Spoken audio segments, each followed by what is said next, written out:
ملازمة العبد ذكر الله وكثرة جريان اللسان بذكر الله أفضل ما تقرب به العبد إلى الله بعد الفرائض عند أكثر السلف الصالح رضوان الله عليهم، لقول الله: ولذكر الله أكبر.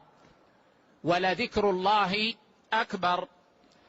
قيل في معناها: ذكر الله العباد أكبر من ذكرهم له، فإنه ما ذكر أحد ربه في ملأ إلا ذكره في ملأ خير منه، ولا ذكر أحد ربه في نفسه إلا ذكره الله في نفسه. إذن ذكر الله العباد أكبر من ذكرهم له، فكيف تمل من ذكر الله؟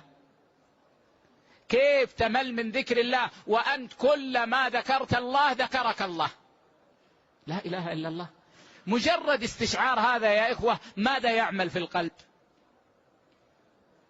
كل ما ذكرت الله ذكرك الله، وبنوع ذكرك يذكرك الله سبحانه وتعالى.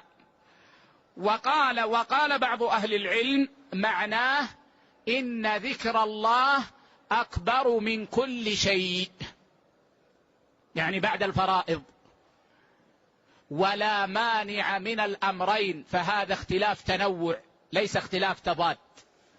ذكر الله العباد أكبر من ذكرهم له، وذكر العباد لربهم أكبر من كل شيء من الأعمال إلا المفروضات. قيل لسلمان رضي الله عنه: أي العمل أفضل؟ أي العمل أفضل؟ قال: أما تقرأ القرآن؟ ولذكر الله أكبر، لا شيء أفضل من ذكر الله. رواه الطبري عنه: لا شيء أفضل من ذكر الله سبحانه وتعالى.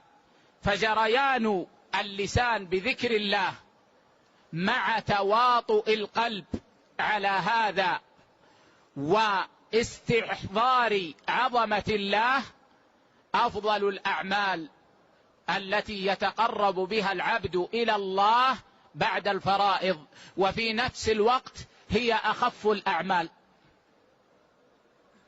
أخف الأعمال. أنت جالس، ما الذي يمنعك أن تقول لا إله إلا الله سبحان الله والحمد لله ولا إله إلا الله والله أكبر سبحان الله وبحمده سبحان الله العظيم سبحان الله وبحمده سبحان الله؟ ما الذي يمنعك؟